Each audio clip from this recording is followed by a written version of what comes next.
သ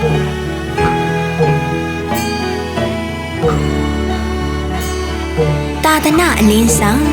အောင်မြေဆရာတော်ဒေါက်တာအရှင်မာဂိန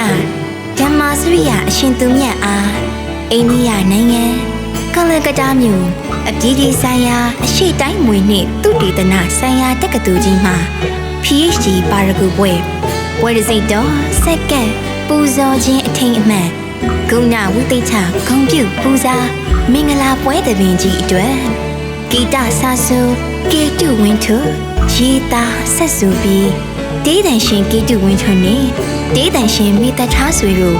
တီဆိုပူဇော်အပ်ပါတော့ဓမ္မပူဇာတီးများဖြစ်ပါတယ်ရှင်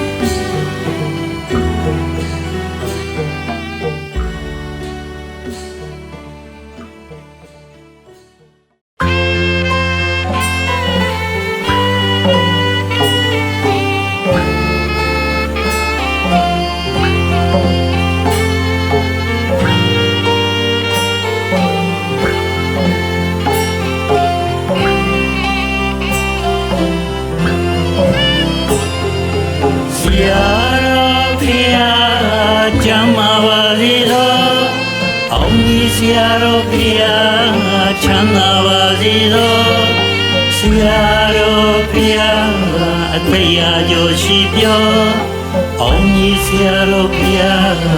ဘုန်းကြီးပါစေသော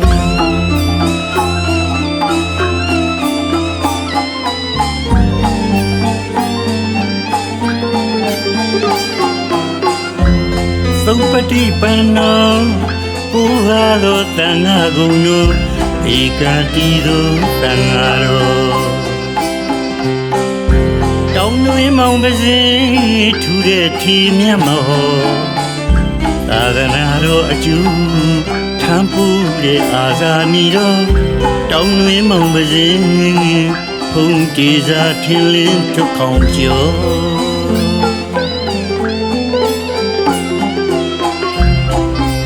မကွေးတိုင်းဒေသကြီး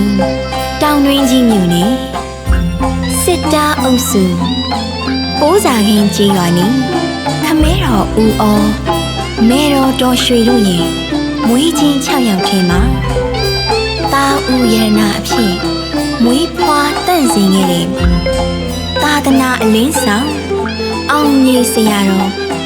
ဒေါက်တာရှင်မာဂိနဓမ္မစရိယအရှင်သူမြတ်ရဲ့လို့ထေရဝါဒဗုဒ္ဓသာသနာအရှိခန့်တည်တံ့စေဖို့သာသနာအကျိုးဘာသာအကျိုးတို့ကိုစွမ်းစွမ်းတမန်ထမ်းရွက်သိဖို့နေတဲ့သာသနာအာဇာနည်တစ်ပါးပေါ်ထွန်းလာခဲ့ပါရဲ့ရှင်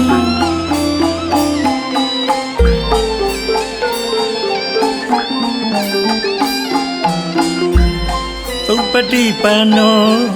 ကိုယ်ဟာသောတန်ခါကုံတို့ဧကံတီသောတန်ခါတော်တောင်းတွင်မောင်ပါစေထူတဲ့ထီမြတ်မဟောသာသနာတော်အကျိုးထမ်းပူတဲ့အာဇာနည်တော်တောင်းတွင်မောင်ပါစေဘုန်းကြီးစားထင်းလင်းထုတ်ခေါင်ကျော်မွေးရမည်အညာရိသာခေါ်တကူဖြာလေးနဲ့ပိုးစာကြီးနဲ့အမိထင်ပေါ်မကွေးတိုင်းဒေသကြီးတောင်တွင်ကြီးကနော်သူတော်စင်ဆရာတော်များထင်ရှားကြိုကြားထွန်းဖို့တပါအပါအဝင်တော်မချာကနွေအကျော်ဝေတော်အမိကထူ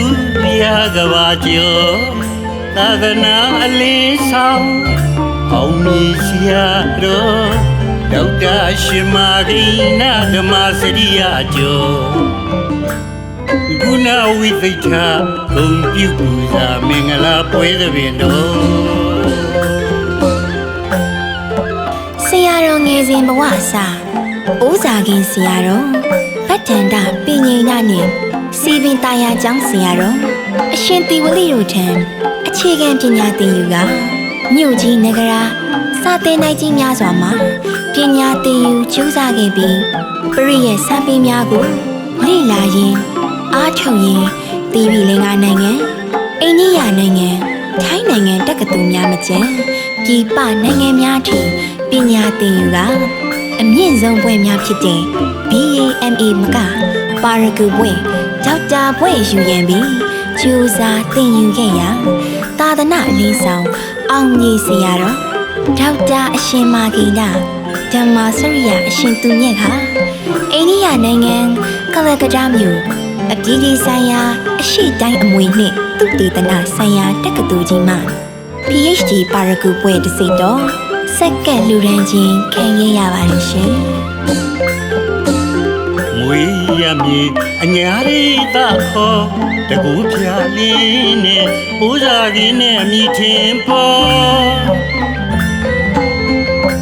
မကွေးတိုင်းဒေသကြီးတောင်တွင်ကြီးကနော်သူတော်စင်ဆရာတော်များထင်ရှားကြော်ကြားထွန်းပေါ်တပါအပါဝင်တော်မချာကနွေကျိုးဘွေတော်အမိကထူးကြကဘာကျော်သာသနာအလင်းဆောင်အောင်မြေဆရာတော်ဒေါက်တာအရှင်မာဂိဏဓမ္မစရိယကျော်ဂုဏဝိသိက္ခာဂုဏ်ပြုပူဇာမင်္ဂလာပွဲသဘင်တော်တောင်းတွင်နွယ်ဘွားလင်းလက်ကျဲစီများပေါ်ထေရှားကြောကြားထူးကြလွန်လာသလိုတောင်းတွင်နွယ်ဘွားလင်းလက်ကျဲစီများပေါ်ထေရှားကြောကြားထူးကြလွန်လာသလိုဘီလီပင်ရှင်လီပါတောင်းတွင်ငါဆရာတော်တောင်းတွင်ငါဆရာတော်ရှင်ဥက္ကဋ္ဌဆရာတော်ဖျားတောင်းတွင်ငါထွန်းပေါ်တောင်းတွင်ငါထွန်းပေါ်မကရလောပါကျော်တောင်းတွင်ငါဆရာတော်တောင်းတွင်ငါဆရာတော်ကဘာကျော်ချမ်းမြေဆရာတော်တောင်းတွင်ငါတင်ပေါ်တောင်းတွင်ငါတင်ပေါ်တဘဝသာသနာကျမ်းပြဝကျော်အရှင်ငေါတိတကျော်တောင်းတွင်ငါဆရာတော်ကျမ်းတတ်တဲ့ယဟန်တို့မြတ်တွေဘုံတရင်ပြန့်ပြီးတောင်းတွင်မောင်မစင်းမွေရမှုမှာကျော်သာသနာအယောင်လင်းစီတဲ့တောင်တွင်နေရင်လင်းလက်ကျင်းများစွာတွေမှာကျမ်းတက်တဲ့ယဟန်တော်မြတ်တွေဖြစ်တဲ့ပေလေးပင်ရှင်လေးပါကြော်ကြားလာတယ်လို့ရှင်ဥက္ကဋ္ဌဆရာတော်မကာရလောပကျော်ဆရာတော်ကဘာကျော်ချမ်းပြည်ဆရာတော်ဖရာကြီးနဲ့တဘဝသာသနာကျမ်းပြုအကျော်အရှင်ဂေါတိတဆရာတော်ဖရာကြီးတို့ဟာတောင်တွင်မောင်ပစင်းရဲ့လို့ထင်ပေါ်ကြော်ကြားခဲ့တဲ့အောင်ကြီးဆရာတော်ဒေါက်တာအရှင်မာဂိဏဓမ္မစရိယနေလက်ဓမ္မကတိတာကမ္မထာနာစရိယအရှင်သူမြတ်ရဲ့မွေးဖွားရာဇာတိမြေတောင်တွင်နေကပင်ဖြစ်ခဲ့ပါတယ်ရှင်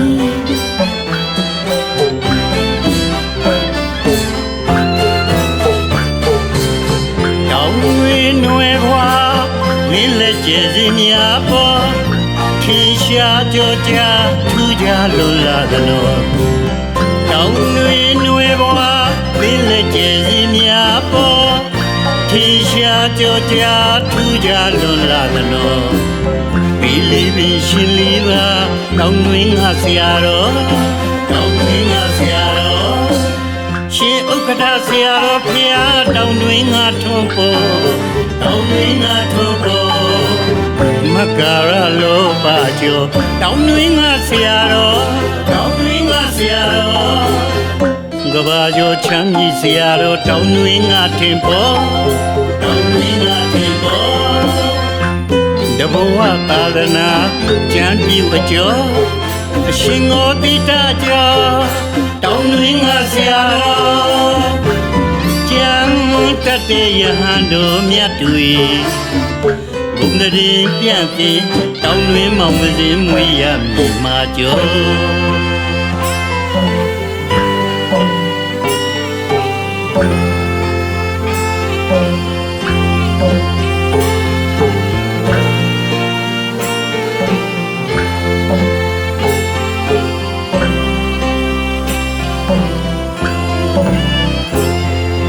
ဆရာတော်ဖျားကျမ်းမာပါစေတော်အောင်မြင်ဆရာတော်ဖျားချမ်းသာပါစေတော်ဆရာတော်ဖျားတရားကျော်ရှိပြောအောင်မြင်ဆရာတော်ဖျားဘုန်းကြီးပါစေတော်ဆရာတော်ဖျားကျမ်းမာပါစေတော်အောင်မြင်ဆရာတော်ဖျားချမ်းသာပါစေတော်ဆရာတော်ဖျားတရားကျော်ရှိပြောအောင်မြင်ဆရာတော်ဖျားဘုန်းကြီးပါစေတော်ဆရာတော်ဖျားကျမ်းမာပါစေတော်အောင်မြင်ဆရာတော်ဖျားချမ်းသာပါစေတော်ဆရာတော်ဖျားတရားကျော်ရှိပြောအောင်မြင်ဆရာတော်ဖျားဘုန်းကြီးပါစေတော်